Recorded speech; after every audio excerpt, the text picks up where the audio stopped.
رافع بشیر اب اس کا امتحان لے رہا تھا کیونکہ جاوید اقبال کا کیس تاریخ کا سب سے بڑا اور بھیانک کیس تھا۔ سر، جاوید اقبال ایک پاکستانی سلسلہ وار قاتل تھا جو 100 بچوں کا قاتل اور انہیں جنسی طور پر ہراساں کرنے کا مجرم تھا۔ اس نے ایک خط میں لکھا جس میں اس نے 100 بچوں کے قتل کا اعتراف کیا جن کی عمریں 6 سے 16 سال کے درمیان تھی۔ اس نے ساتھ میں یہ بھی اعتراف کیا کہ اس نے ان بچوں کو گلا گھونٹ کر مارا اور ان کے جسم کے کئی ٹکڑے کیے۔ ان بچوں کو جو گھر سے بھاگے تھے یا سڑک کنارے رہنے والے یتیم لاوارث بچوں کو نشانہ بنایا کرتا تھا۔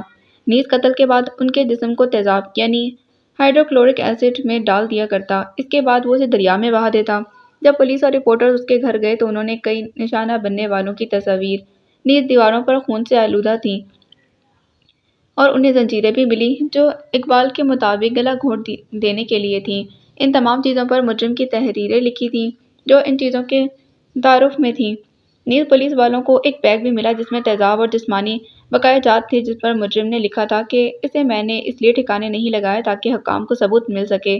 اقبال کے انکشافات کے بعد لاہور پولیس نے پاکستانی تاریخ کے سب سے بڑے چھاپوں کا آغاز کیا جس میں اقبال کے ساتھ رہنے والے 4 لڑکوں کو بھی گرفتار کیا گیا جن میں سے ایک کی موت مبینہ طور پر جیل سے فرار ہوتے ہوئے۔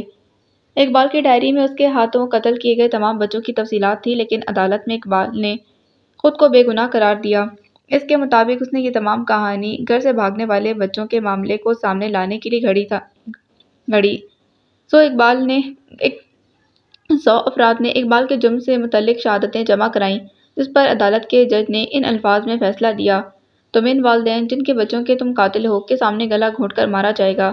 تمہاری لاش کے 100 ٹکڑے کیے جائیں گے اور اس کے بعد اسے تیزاب میں ڈالا جائے گا۔ لیکن 8 اکتوبر کو اقبال اور اس کے ساتھی ساجد نے کوٹ لکھپت جیل میں خودکشی کر لی۔ ان لوگوں نے اپنے پیچھے کوئی وصیت نہیں چھوڑی اور آخری بیان دینے پر بھی راضی نہیں تھے۔ سر، اب وہ خودکشی تھی یا کسی کا غصہ انہیں راتوں رات نیند کے آغوش میں لے گیا، خدا جانے۔ امپریسو، بھائی مان گیا، تم واقعی قابل پولیس آفیسر ہو، تبھی تو میرے فیورٹ ہو۔ رافع بشیر داد دیے بغیر نہ رہ سکا تھا۔ شکریہ سر۔ بلال احمد نے ادب سے سر جھکا دیا۔ سر، میرے لیے کیا حکم؟ بلال احمد نے لیپ ٹاپ بند کرتے ہوئے پوچھا۔ وقار کے دوست نوید صادق کو ڈھونڈنا ہے، جلد سے جلد۔ یہ کام 2 سے 3 دن میں ہو جانا چاہیے۔ ادھیکا کے بیان کے مطابق اس انسان کی تلاش کرو۔ کافی وقت ہو گیا ہے، وہ شاید اب تک لاہور واپس آ گیا ہوگا۔ پتہ ہے اس کا ملنا بہت ضروری ہے کیونکہ اگر وہ مل گیا تو سمجھو وہ سیریل کلر بھی ہمارے شکنجے میں آ گیا، سمجھے کچھ؟ رافع بشیر نے اپنی چمکتی سیاہ آنکھوں سے بلال احمد کو دیکھا۔ بالکل سر، شکاری کو شکار پکڑنے کے لیے جال تو بچھانا پڑتا ہے۔ اس کھیل میں شکاری ہم، جال وقار کا دوست نوید اور شکار وہ، کیا نام ہونا چاہیے؟ بلال احمد نے سوچا۔ انتھوریم۔ رافع بشیر نے اس کا جملہ مکمل کیا۔ سر، وہ کیا ہوتا ہے؟ اس کے چہرے پر اضطراب تھا۔ انتھوریم ایک پھول ہے جس کی پتیاں دل کی شکل کی ہوتی ہیں۔ ان کے رنگ سفید، سرخ، گلابی یا سبز ہو سکتے ہیں اور یہ چمکدار اور ہموار ہوتی ہیں جو دل کی شکل میں نظر آتی ہیں۔ ان کے درمیان میں چھوٹے پھول ہوتے ہیں جو عموماً پیلے یا سفید رنگ کے ہوتے ہیں اور یہ پھول طویل عرصے تک کھلے رہنے کا ہنر جانتے ہیں۔ لیکن یہ پھول جتنے خوبصورت ہوتے ہیں اتنے ہی زہریلے۔ اگر غلطی سے کھا لیے جائیں تو یہ انسانوں اور جانوروں کے لیے نقصان دہ ہو سکتے ہیں۔ رافع بشیر نے مختصر تعارف دیا۔ لیکن سر، اس سیریل کلر اور انتھوریم کا تعلق سمجھ نہیں آیا۔ بلال احمد ابھی بھی الجھا ہوا تھا۔ مشتاق یوسفی، اس کی ڈیٹیلز چاہیے مجھے آج شام تک۔ گھڑی دیکھتے وہ بولا۔ اتنے عرصے میں بلال احمد بھی سمجھ گیا تھا کہ گھڑی دیکھنے کا مطلب ہے کہ اب وہ جا سکتا ہے اور کوئی سوال نہیں۔ ٹھیک ہے سر۔ بلال احمد فائل اٹھا کر جانے لگا کہ رافع بشیر نے اسے آواز لگائی۔ بلال احمد، فائل یہیں چھوڑ کر جاؤ، میں رات میں اس کو باریکی سے دیکھوں گا۔ مشتاق یوسفی کی زندگی کا خلاصہ مجھے رات تک چاہیے، ٹھیک 9 بجے میری بلڈنگ کے پاس والے ڈھابے میں ملو۔ بلال احمد اسباب میں سر ہلا کر آفس سے چلا گیا۔ بس ایک قدم اور اس راز سے پردہ ہٹ جائے گا۔ رافع بشیر نے فائلز دیکھتے ہوئے خود کلامی کی۔ سلام صاحب۔ رافع بشیر نے دھیرے سے سر اٹھایا۔ سامنے چھوٹو ہاتھ میں چائے لیے کھڑا اس کو دیکھ رہا تھا۔ ہاں بھائی چھوٹو، آج پھر اسکول نہیں گئے؟ اس نے قدر نرمی سے پوچھا۔ نہیں صاحب، میں اب اسکول نہیں جاؤں گا، چائے کی پیالی میز پر رکھتے ہوئے بولا۔ کیوں نہیں جاؤ گے؟ کچھ ہوا ہے کیا اسکول میں؟ پیالی اٹھاتے ہوئے پوچھا۔ چھوٹو کے چہرے کا رنگ بدل گیا۔ نہیں کچھ نہیں ہوا صاحب، میرا باپ نہیں ہے اور اپنے گھر والوں کا پیٹ پالنے کے لیے میں قربانی کے علاوہ کچھ نہیں دے سکتا ان کو۔ صاحب مجھے بھی پڑھنے کا بہت شوق ہے لیکن یہ غربت انسان کی خواہشات کو کچل کر رکھ دیتی ہے۔ چھوٹو نے افسوس سے سر جھٹکا۔ وہ صرف 14 سال کا تھا لیکن اس کی باتوں کی گہرائی نے رافع بشیر کو متاثر کیا تھا۔ چھوٹو کی نظر میز پر پڑی لال رنگ کی فائل پر پڑی۔ وہ اردو لکھ سکتا تھا لیکن اس فائل کے اوپر کوئی اور ہی زبان لکھی ہوئی تھی۔ صاحب یہ کیا لکھا ہوا ہے؟ چھوٹو نے پوچھا۔ اس کی نظروں کا تعاقب کرتے رافع بشیر نے اس فائل کو دیکھا۔ راز ہادی حل نشتہ۔ رافع بشیر نے سرسری سا کہا۔ یہ کون سی زبان ہے؟ چھوٹو سے رہا نہ گیا۔ فارسی، مختصر جواب ملا۔ آپ کو فارسی آتی ہے؟ اب وہ اس فائل کو نزدیک سے دیکھنے لگا۔ رافع بشیر نے اس کے سوال سے تنگ آ کر بیزاری سے ابرویں اٹھائی۔ تم میرا انٹرویو لے رہے ہو کیا؟ کچھ دیر پہلے کی نرمی سختی میں بدل گئی۔ سوری، اچھا میں چلتا ہوں، اللہ حافظ۔ یہ کہہ کر وہ الٹے پیر واپس چلا گیا۔ رافع بشیر نہ جانے کتنی دیر اس فائل کو غور سے دیکھتا رہا۔ کہاں جا رہے ہو مشتاق؟ چوکیدار تنویر نے اسے خاموشی سے پارک سے نکلتے دیکھا تو پوچھا۔ چاچا آج کچھ طبیعت ٹھیک نہیں، گھر جا کر آرام کرنا چاہتا ہوں، اگر آپ کی اجازت ہو۔ چوکیدار تنویر کو اس کا رنگ اڑا ہوا لگا، اس کی آنکھیں اس کا ساتھ نہیں دے رہی تھیں۔ طبیعت کو کیا ہوا ہے؟ مشکوک انداز میں چوکیدار نے پوچھا۔ شاید موسم کی اچانک تبدیلی کی وجہ سے بخار محسوس ہو رہا ہے، اس نے مختصر جواب دیا۔ ٹھیک ہے جاؤ۔ چوکیدار تنویر اب بھی اسے مشکوک نظروں سے جاتا دیکھ رہا تھا۔ گھر کی طرف مڑنے کے بجائے وہ دوسرے راستے مڑ گیا۔ 10 منٹ چلنے کے بعد وہ چوک پر آ کر کسی کا انتظار کرنے لگا۔ کوئی 15 منٹ بعد وہ آتا دکھائی دیا۔ وہ چلتا ہوا اس کے پاس آ رہا تھا۔ السلام علیکم مشتاق بھائی۔ اس کے پاس آ کر وہ بولا۔ وعلیکم السلام، کیسے ہو؟ اس کے سر پر پیار کرتے نرمی سے پوچھا۔ ٹھیک۔ اس کی 14 سالہ آنکھوں میں پریشانی تھی۔ سڑک پر گاڑیاں رواں دواں تھیں، چوک میں صرف وہ دونوں اکیلے کھڑے تھے۔ اور کیا بات ہوئی، جلدی بتاؤ، مشتاق یوسفی نے پوچھا۔ سگنل بند ہونے کے بعد بلال احمد نے اپنی موٹر سائیکل روک دی تھی۔ آس پاس دیکھتے ہوئے اس کی نظر چوک پر ٹھہر گئی۔ وہ بے یقینی سے ان دونوں کو دیکھ رہا تھا۔ فاصلہ اتنا تھا کہ وہ ان کی گفتگو سن نہیں پایا، لیکن ان کے انداز سے ایسا لگ رہا تھا کہ وہ پہلی بار ملے ہوں۔ 14 سال کا وہ لڑکا مشتاق یوسفی کو کوئی بات بتا رہا تھا اور اس کی توجہ پوری طرح اس پر تھی۔ بلال احمد کو وہ منظر غیر معمولی سا لگا۔ کچھ تو تھا جو سامنے ہو کر بھی اوجھل تھا۔ سگنل کھلا تو بلال احمد وہاں سے چلا گیا۔ اچھا کیا جو تم نے مجھے سب بتا دیا، اب میں اس معاملے کو دیکھتا ہوں، تم اپنا بہت خیال رکھنا چھوٹو۔ یہ کہہ کر اس نے جیب سے 500 کا نوٹ نکالا اور چھوٹو کے منع کرنے کے باوجود اس کو تھما دیا۔ شام کو ڈیوٹی سے فارغ ہو کر رافع بشیر اپنے اپارٹمنٹ کے لیے نکل پڑا۔ ڈرائیونگ سیٹ پر بیٹھ کر اس نے 2 فائلیں ساتھ والی سیٹ پر رکھ دیں۔ خوبصورت شام، دلکش موسم اور کلاسیکل گانوں نے اس کے سفر کو مزید 4 چاند لگا دیے تھے۔ سارے دن کی تکان جیسے اترنے لگی۔ اپارٹمنٹ پہنچ کر فائلیں اس نے اپنے لاؤنج کی میز پر رکھ دیں اور فریش ہو کر چائے بنانے باورچی خانے میں چلا گیا۔ کھانا تو کھاتا جا بلال۔ تیزی سے کمرے سے نکلتا بلال احمد کو اس کی ماں نے پیچھے سے آواز لگائی تھی۔ نہیں اماں، دیر ہو رہی ہے، سر سے ملنے جا رہا ہوں، انہیں انتظار کرنا پسند نہیں، اپنے جوہر پہنتے بولا۔ 2 نوالے ہی کھا لے۔ اس کی ماں پیچھے کمرے سے باہر آ گئی۔ اماں آپ دونوں کھا لیں، مجھے دیر ہو رہی ہے، اور ہاں دوائیں ضرور کھانا، آپ ہمیشہ بھول جاتی ہیں۔ ماں کی فکر مندی پر بلال احمد نے ان کو گلے لگا لیا۔ یہ تیرا روز کا معمول بن گیا ہے بلال، اس کی ماں نے افسوس سے دیکھا۔ اماں خفا کیوں ہوتی ہیں، آپ کا بیٹا پولیس آفیسر ہے اور پولیس والوں کی زندگی آسان نہیں ہوتی، اور اوپر سے آج کل ایک کیس پر کام کر رہا ہوں، دعا کرنا اگر یہ کیس حل ہو گیا تو تمہارے بیٹے کی پروموشن پکی۔ بلال احمد نے مسکرا کر کہا۔ میری ساری دعائیں تم دونوں کے ہی حق میں ہوتی ہیں، اس کی ماں نے اس کا ماتھا چومتے کہا۔ اماں آپ کی دعاؤں کی ہی وجہ سے آج تک ہم ہر مشکل سے بچتے آ رہے ہیں، اور آپی کہاں ہے؟ آپی آپی، اس نے زور سے آوازیں لگائیں۔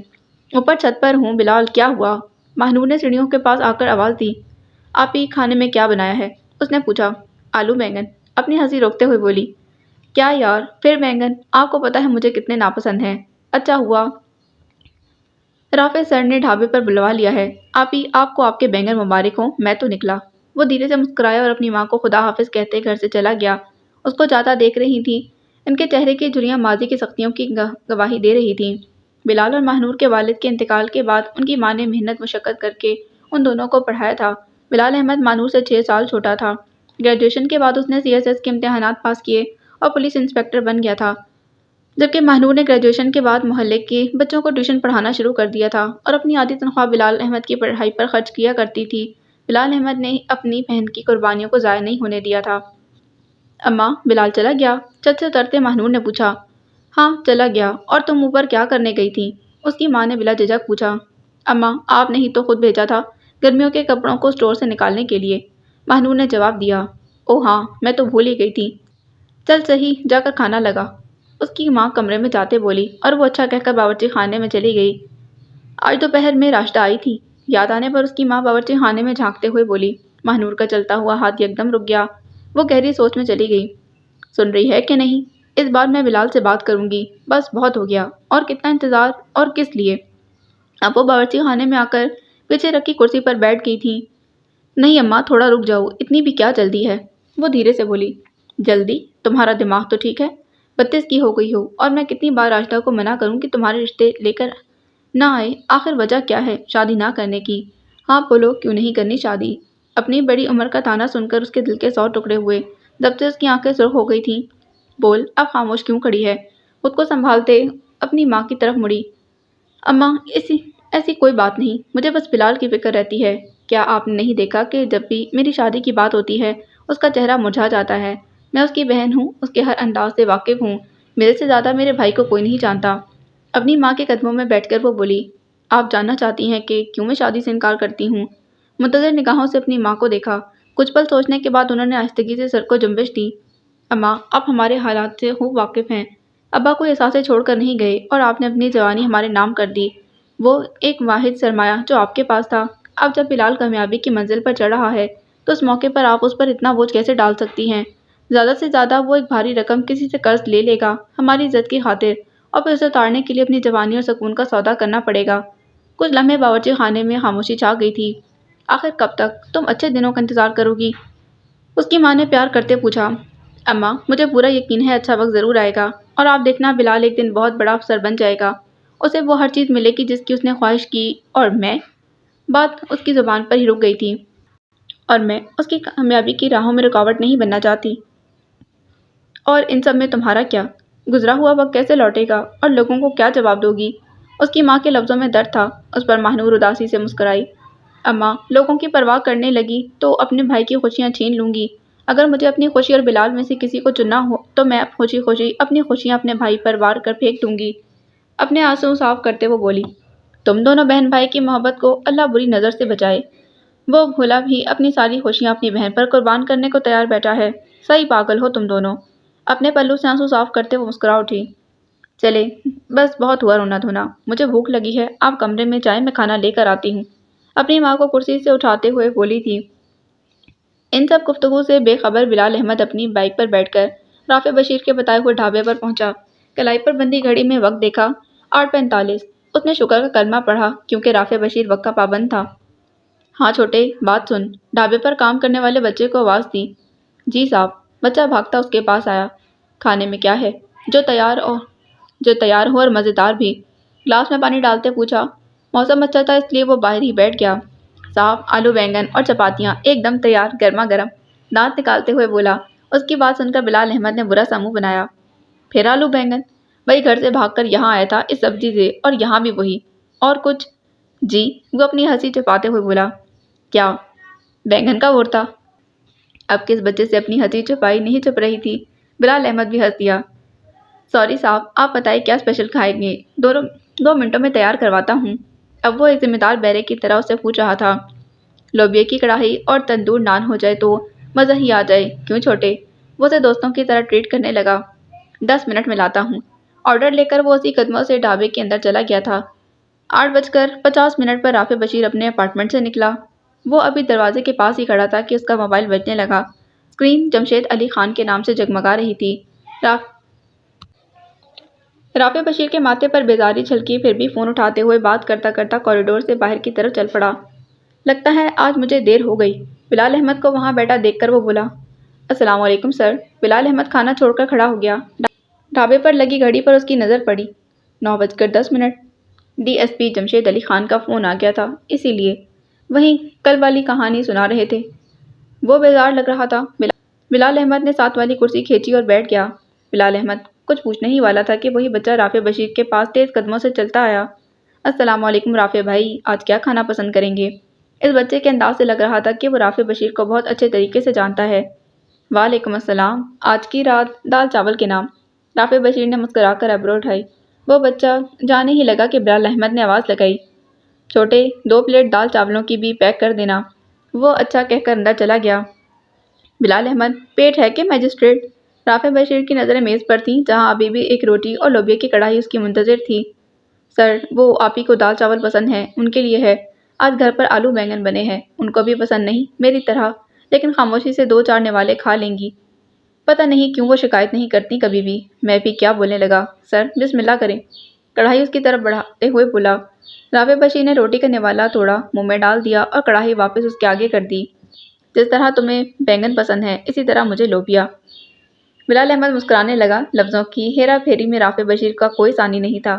اتنی دیر میں بچے نے دال چاول کی پلیٹ رافع بشیر کے آگے رکھی اور پارسل بلال احمد کے آگے۔ رافع بشیر نے کھانا شروع کر دیا اور بلال احمد نے سامنے لگے خستہ حال مینو بورڈ سے کھانوں کی قیمت دیکھی۔ جیب سے پیسے نکال کر اس بچے کو پکڑا دیے۔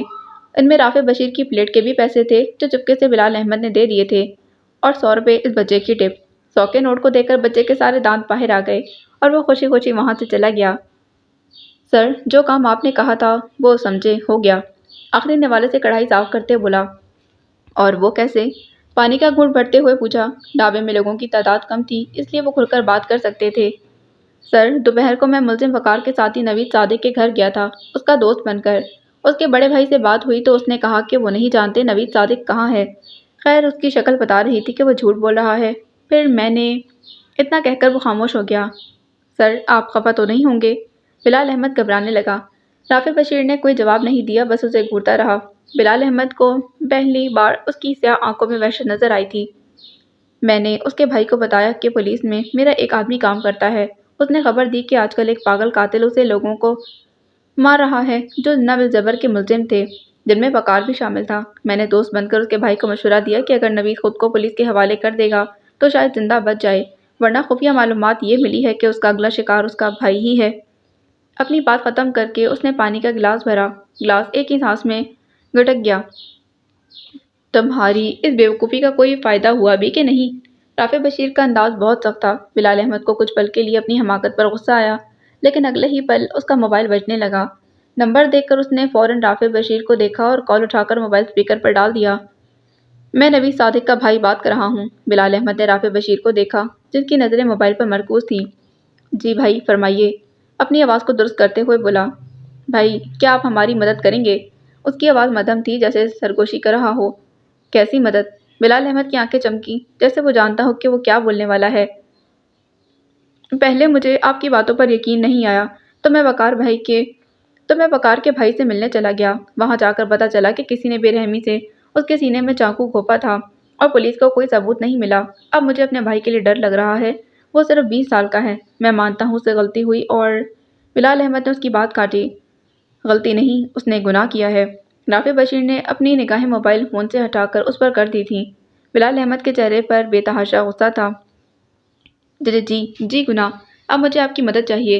نوید صادق اسی شہر میں ہے اور میں چاہتا ہوں وہ خود کو پولیس کے حوالے کر دے، قانون کی کارروائی ہو، اس طرح وہ قاتل میرے بھائی کی جان بخش دے گا۔ وہ جسے پوچھ رہا ہو۔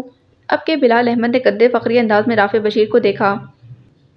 آپ ایک کام کریں، نوید صادق سے کہیں کہ کل تھانے آ کر خود ہی سرنڈر کر دے، اس طرح اس کی جان بچ جائے گی۔ یہ کہہ کر بلال احمد نے کال کاٹ دی۔ اندھیرے میں تیر چلایا تھا لیکن سیدھا نشانے پر لگا۔ کچھ پل کی خاموشی کے بعد رافع بشیر بول اٹھا تھا۔ سر کل تک نوید صادق ہماری کسٹڈی میں ہوگا اور پھر ہم اسے چارے کی طرح استعمال کریں گے۔ بلال احمد کی آنکھیں چمکیں اور ایک عجیب سی مسکان ابھری۔ اب تک سب ہماری سوچ کے مطابق ہو رہا ہے، یہ اچھا سائن ہے۔ اپنی پلیٹ صاف کرتے ہوئے بولا اور آخری چمچ منہ میں ڈالا۔ بل ادا کرنے کا شکریہ بلال احمد۔ بائک پر آئے ہو؟ اس نے پوچھا۔ جی سر، آپ نے کہیں جانا ہے؟ ہاں، مجھے اپارٹمنٹ تک چھوڑ دو اور اپنی فائل بھی لے جاؤ، کل کا دن شاندار ہوگا۔ انگڑائی لیتے ہوئے وہ بولا۔ کوئی 10 منٹ بعد وہ دونوں رافع بشیر کے اپارٹمنٹ کے باہر کھڑے تھے۔ دروازہ کھلتے ہی عجیب سی بدبو نے ان کا استقبال کیا۔ جیسے ہی رافع بشیر نے لاؤنج کی لائٹ کھولی، سامنے والا منظر دیکھ کر دونوں کی آنکھیں پھٹی کی پھٹی رہ گئیں۔ لاؤنج کے ایک کونے میں راکھ کا ڈھیر تھا۔ آگ جل کر ختم ہو چکی تھی اور اب کاغذ راکھ کی شکل زمین پر حرکت کر رہے تھے۔ یہ کیا ہوا؟ رافع بشیر تیز قدموں سے اس راکھ کے ڈھیر کے پاس آیا۔ بلال احمد بھی اس کے پیچھے بھاگا۔ سر یہ کیا ہے؟ جواب دینے کے بجائے رافع نے دراز سے اپنی پستول نکالی اور اپنے کمرے کی طرف بھاگا۔ بلال احمد نے بھی جیب سے اپنی پستول نکالی اور رافع بشیر کے پیچھے چل پڑا۔ اس کے اپارٹمنٹ میں 2 کمرے، ایک لاؤنج اور ایک باورچی خانہ تھا۔ رافع نے اپنا کمرہ چیک کیا، پھر واش روم، پھر باورچی خانہ۔ کوئی نہیں تھا، لیکن کوئی آیا ضرور تھا۔ میرے جانے کے بعد کوئی آیا تھا۔ اس نے بڑی آسانی سے میرا اپارٹمنٹ کھولا اور… کہتے کہتے وہ میز کی طرف گیا اور پھر راکھ کی طرف۔ سر یہ کمرہ بھی چیک کر لیں۔ لاؤنج کے آخر میں ایک بند کمرے کی طرف اشارہ کرتے بلال احمد بولا، نہیں میرا مطلب ہے وہ اسٹور روم ہے، انسان کیا پاؤں تک رکھنے کی جگہ نہیں، اس لیے رہنے دو۔ اس کے چہرے پر گھبراہٹ بلال احمد نے محسوس کر لی۔ میں تو یہ حیران ہوں کہ ایک ایس ایچ او کے گھر چوری چھپے آنے والا کون ہے؟ رافع بشیر حیران لگ رہا تھا۔ سر اس نے جلایا کیا؟ بلال احمد سیدھا مدعے پر آیا۔ صرف ہماری فائلز، اس کی اتنی ہمت؟ کون ہو سکتا ہے جو یہ جانتا تھا کہ ان فائلز میں کیا ہے؟ رافع بشیر سوچ میں پڑ گیا۔ بلال احمد چلتا چلتا اپارٹمنٹ سے باہر کوریڈور تک آ گیا۔ سر، بلال احمد نے اپارٹمنٹ میں جھانک کر آواز دی۔ ہاں کیا ہوا؟ رافع بشیر بھی باہر آ گیا۔ یہ سی سی ٹی وی کیمرہ کام کرتا ہے۔ بلال احمد کوریڈور میں لگے کیمرے کی طرف اشارہ کرتے بولا۔ ایک سیکنڈ ضائع کیے بغیر رافع بشیر نے بلڈنگ کے واچ مین کو اوپر بلایا۔ بلال احمد واپس اپارٹمنٹ کے اندر گیا۔ پہلی دفعہ اس کے اپارٹمنٹ میں آیا تھا۔ اپارٹمنٹ چھوٹا مگر صاف تھا، ہر چیز اپنی جگہ پر سلیقے سے سجی ہوئی تھی۔ جی صاحب، باہر سے واچ مین کی آواز آئی۔ جواب دینے کے بجائے رافع بشیر نے اس کا کالر پکڑا اور لگ بھگ گھسیٹتا ہوا اپارٹمنٹ کے اندر لے گیا۔ یہ راکھ دیکھ رہے ہو؟ رافع بشیر کا چہرہ غصے سے لال ہو گیا۔ کیا ہوا صاحب؟ واچ مین کے اوسان خطا ہوئے۔ آدھے گھنٹے پہلے تم کہاں تھے؟ رافع بشیر نے کالر چھوڑتے ہوئے پوچھا۔ بلال احمد کی نگاہیں ابھی بھی راکھ کے ڈھیر پر مرکوز تھیں۔ صاحب میں تو اپنی جگہ پر ہی بیٹھا تھا، نہ کوئی آیا نہ گیا اور… رافع بشیر نے اس کی بات کاٹی۔ اچھا پھر میری غیر موجودگی میں کوئی کیسے میرے اپارٹمنٹ تک آیا اور اپنا مقصد پورا کر کے چلا گیا؟ رافع بشیر اس پر چلایا۔ پھر تو ہمیں پولیس کو اطلاع کرنی چاہیے۔ رکے میں کال… وہ دونوں واچ مین کو حیرت سے دیکھنے لگے۔ وہ جو موبائل نکال کر کال ملانے والا تھا ایک دم رک گیا، پھر کچھ یاد آنے پر اپنے ماتھے پر ہاتھ مارا۔ بلڈنگ میں لگے کیمرے کام کرتے ہیں یا وہ بھی تمہاری وضاحتوں کی طرح ناکارہ ہیں؟ بلال احمد اس کے سامنے کھڑا ہوا۔ داخلی دروازے کا کیمرہ خراب ہے لیکن کوریڈور والے صحیح ہیں۔ اب جھوٹ کی گنجائش نہیں تھی۔ سر ہمیں ریکارڈنگ چیک کرنی چاہیے۔ بلال احمد اس کی طرف مڑا۔ کچھ پل سوچنے کے بعد اس نے واچ مین کو ریکارڈنگ روم چلنے کا کہا۔ کوئی 5 منٹ بعد وہ تینوں کمپیوٹرز کے سامنے موجود تھے۔ اسکرین کے اوپر 8:50 کا وقت دکھائی دے رہا تھا۔ رافع بشیر اپنے اپارٹمنٹ سے نکل رہا تھا، ابھی دروازے کے پاس ہی کھڑا تھا کہ اس کا فون بجا۔ رافع بشیر بات کرتا کرتا کوریڈور سے نکل گیا۔ 5 منٹ بعد کمپیوٹر کی اسکرین پر کوئی نمودار ہوا۔ دور سے ایک شخص سیاہ کوٹ اور کاؤبوائے ٹوپی پہنے آتا دکھائی دیا۔ جیسے ہی وہ اپارٹمنٹ کے قریب پہنچا، انہوں نے دیکھا کہ اس نے اپنا چہرہ ماسک سے ڈھانپ رکھا تھا۔ وہ نہایت آرام سے اپارٹمنٹ کا دروازہ کھول کر اندر داخل ہو گیا۔ رافع بشیر اور بلال احمد گہری نگاہوں سے اسکرین کو دیکھ رہے تھے، جیسے ان کی سانسیں بھی تھم گئی ہوں۔ 5 منٹ بعد وہ شخص باہر نکلا۔ اس کے ہاتھ میں ایک لال رنگ کی فائل تھی۔ رافع بشیر اور بلال احمد اس فائل کو پہچان چکے تھے۔ دروازہ بند کرنے کے بعد وہ کیمرے کی طرف بڑھا، اپنے ہاتھ سے 10 کا اشارہ کیا اور فائل کو کیمرے کے قریب کیا۔ پھر وہ اطمینان سے وکٹری کا نشان بناتے ہوئے جیب سے ایک پتھر نکالا اور زور سے کیمرے کو دے مارا۔ اسکرین بلینک ہو گئی۔ ابھی بلال احمد کچھ کہنے ہی والا تھا کہ رافع بشیر بول اٹھا۔ اوپر چل کر بات کرتے ہیں۔ اور تم؟ واچ مین کی طرف مڑا۔ تم سے تو میں بعد میں نپٹوں گا۔ ایک گہری اور خوفناک نظر اس پر ڈال کر وہ چلا گیا تھا۔ بلال احمد نے اس ریکارڈنگ کو اپنے موبائل فون پر ٹرانسفر کیا، اپارٹمنٹ کی طرف چل پڑا۔ واچ مین کو اپنی نوکری اور شاید زندگی بھی خطرے میں نظر آنے لگی۔ سر وہ کون ہو سکتا ہے؟ اپارٹمنٹ کا دروازہ بند کرتے بلال احمد بولا۔ رافع بشیر لاؤنج کے صوفے پر بیٹھا کسی گہری سوچ میں ڈوبا ہوا تھا۔ وقت کیا ہو رہا ہے؟ جواب دینے کے بجائے اس نے پوچھا۔ 10:30۔ کلائی میں بندی گھڑی میں دیکھتے ہوئے بولا۔ مجھے ملال ہے کہ میں تمہاری محنت کو ضائع ہونے سے بچا نہ سکا۔ رافع بشیر راکھ کے ڈھیر کو دیکھتے بولا۔ اس کی بات پر بلال احمد مسکرایا۔ سر محنت کبھی ضائع نہیں ہوتی۔ اس کے مسکراہٹ پر رافع بشیر کچھ الجھ گیا۔ مطلب؟ وہ پوچھے بنا نہ رہ سکا۔ کچھ عادتیں انسان چاہ کر بھی نہیں چھوڑ سکتا۔ اسکول کے زمانے میں میں اپنی اسائنمنٹ اور کالج میں اہم دستاویزات کی فوٹو کاپی کرواتا تھا اور یہی عادت آج بھی میرے ساتھ ہے۔ اس لیے اگر کیس فائل کے اصل کاغذات ضائع ہو گئے تو کوئی مسئلہ نہیں، کیونکہ کاپی محفوظ ہے اور ایسے اہم کاغذات کی 2 کاپیاں بنائی ہوئی ہیں۔ بلال احمد نے معصومیت سے کہا۔ کچھ پل کمرے میں خاموشی چھا گئی، پھر رافع بشیر بولا۔ بس تبھی تم میرے فیورٹ ہو۔ چائے پیو گے؟ صوفے سے اٹھ کر باورچی خانے کی طرف جاتے اس نے پوچھا۔ بہت شکریہ سر، آج نہیں، کیونکہ آپ ہی انتظار کر رہی ہوں گی، اس لیے اب میں چلتا ہوں۔ وہ جانے لگا کہ کچھ یاد آنے پر بولا۔ سر یہ راز ہادی حل نشان… وہ رافع بشیر کی فائل پر لکھے لفظ کو یاد کرتے ہوئے دہرانے کی کوشش کر رہا تھا۔ راز ہادی حل نشدہ۔ پتیلی میں دودھ انڈیلتے ہوئے رافع بشیر نے صاف اور واضح لہجے میں وہ لفظ دہرائے۔ جی وہی۔ سر کیا یہ پشتون زبان ہے؟ سر کیا یہ پشتو زبان ہے؟ بلال احمد سے رہا نہ گیا۔ نہیں، فارسی، مختصر جواب ملا۔ اور اس کا مطلب؟ باہر دروازے کا ہینڈل پکڑے وہ ایک بار پھر بولا۔ جواب دینے کے بجائے رافع بشیر باورچی خانے سے نکلا۔ بلال احمد اس کو منتظر نگاہوں سے دیکھ رہا تھا۔ جو چیز کھو گئی، اس کو جان کر کیا کرو گے بلال احمد؟ کل ٹھیک 9 بجے کیس فائل کے ساتھ میری آنکھوں کے سامنے تم موجود ہو۔ 1 منٹ بھی دیر ہوئی فیورٹ والی فہرست سے خارج کر دیے جاؤ گے۔ اب تم جا سکتے ہو۔ دعا ہے کل کا سورج ہمارے حق میں طلوع ہو۔ بلال احمد مسکراتا اس کے اپارٹمنٹ سے جانے لگا کہ صبح والی بات یاد آنے پر پھر مڑا۔ سر، ایک ضروری بات تو بتانا ہی بھول گیا۔ آج صبح جب میں ملزم وقار کے گھر جا رہا تھا تو کچھ عجیب منظر دیکھا۔ مالی مشتاق یوسفی اور وہ چھوٹو نہیں ہیں جو ہمارے تھانے میں چائے کھانے کا آرڈر لیتا ہے، بہت ہی رازداری میں کوئی بات ڈسکس کر رہے تھے۔ فاصلہ کافی تھا اس لیے میں ان کی بات نہیں سن سکا، لیکن ان کے چہرے پر واضح پریشانی تھی۔ سر، میں سوچ رہا تھا کہ چھوٹو کا مشتاق سے کیا تعلق ہو سکتا ہے، کیونکہ چھوٹو کو میں جانتا ہوں، تھانے کے قریب بستی میں اپنی ماں اور بہن کے ساتھ رہتا ہے۔ کہیں چھوٹو اس کیس کی خبریں مشتاق یوسف کو تو نہیں پہنچا رہا؟ لیکن چھوٹو ایسا کیوں کرے گا؟ بلال احمد اپنے ہی نتائج پر الجھ گیا۔ رافع بشیر کی مگ پر گرفت مضبوط ہوئی۔ آج صبح آیا تھا چائے لے کر اور فائلز کو بڑے غور سے دیکھ رہا تھا۔ سوال بھی پوچھنے لگا، مگر کوئی تو کھچڑی پک رہی ہے۔ اپنے بالوں پر ہاتھ پھیرتا ہوا جیسے وہ یاد کرتے ہوئے بولا، اچھا سنو، مشتاق یوسفی کے بارے میں جو بھی معلومات تم نے لکھی ہیں وہ مجھے ابھی گھر پہنچ کر میسج کرو۔ اچھا سنو، مشتاق یوسفی کے بارے میں جو بھی معلومات تم نے لکھی تھیں وہ مجھے ابھی گھر پہنچ کر میسج کرو۔ بلال احمد نے اس بات میں سر ہلایا اور اپارٹمنٹ سے باہر نکل گیا۔ رافع بشیر نے اپنی چائے ختم کی اور وقت دیکھا۔ رات کے 11 بج رہے تھے۔ تقریباً 40 منٹ بعد بلال احمد نے اس کو ساری تفصیلات بھیج دیں۔ کچھ سوچ کر اس نے اپنا بٹوا، پسٹل اور گاڑی کی چابی اٹھائی، اپارٹمنٹ سے نکل گیا۔ باورچی خانے کے روشن دان سے ایک تیز ہوا کا جھونکا آیا اور راکھ بارش کی بوندوں کی طرح پورے لاؤنج میں پھیل گئی تھی۔ آپ لوگ یہاں کس سے ملنا ہے؟ دن کی شروعات میں پولیس کی وردی میں ملبوس 2 آفیسرز کو دیکھ کر شہاب سہم گیا۔ مشتاق یوسفی گھر پر ہے کیا؟ رافع بشیر کے ہمراہ کھڑا بلال احمد بولا۔ جی، آپ دونوں اندر آ جائیں، میں… ابھی اس نے جملہ مکمل نہیں کیا کہ رافع بشیر نے اسے ہاتھ سے دروازے سے پرے ہٹا دیا اور دندناتا ہوا صحن میں نارنجی کے درخت کے نیچے رکھی چارپائی پر جا بیٹھا۔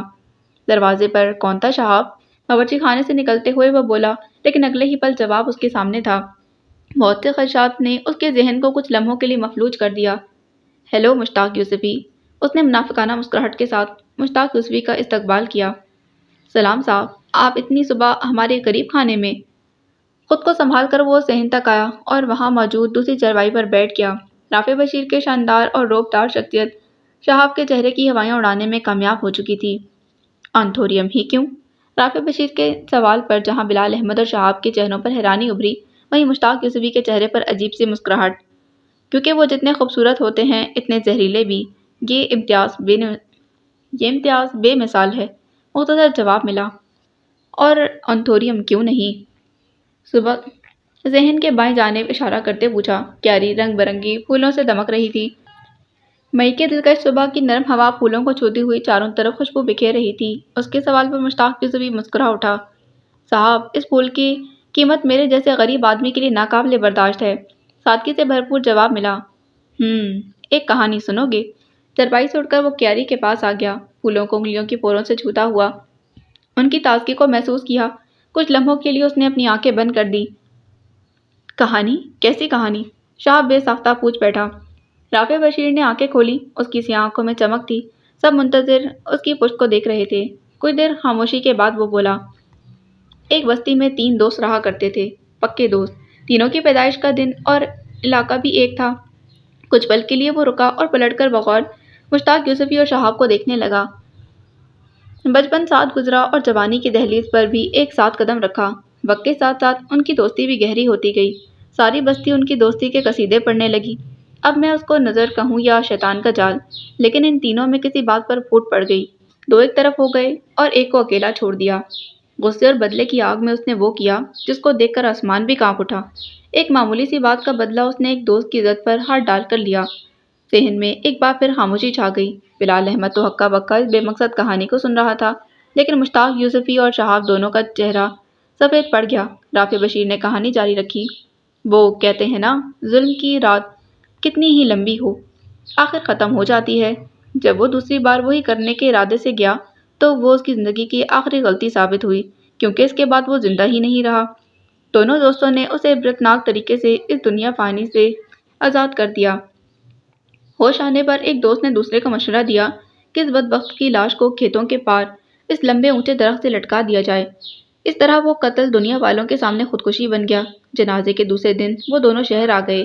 ایک نے تو خود کو نارمل کر لیا، لیکن دوسرا، جس کی عزت پر ہاتھ ڈالا گیا تھا، ٹراما میں چلا گیا۔ عزت، ذلت، دوست کی بے وفائی، ظلم، قتل کا بوجھ، ان سب نے اسے نفسیاتی بنا دیا اور وہ سدھرنے کے بجائے انتقام کے راستے پر چل پڑا۔ قانون کا مذاق اڑانے لگا۔ واپس چرپائی پر بیٹھ کر پوچھا، تو کیسی لگی کہانی؟ مجھے کچھ خاص نہیں۔ پوچھو کیوں؟ شہاب کو دیکھتے بولا۔ کیوں؟ وہ بمشکل بول پایا۔ خوف سے اس کا حلق خشک ہو گیا۔ مشتاق یوسفی کے حسین چہرے پر بلال احمد کو پہلی بار وحشت نظر آئی تھی۔ باقی اگلی قسط میں۔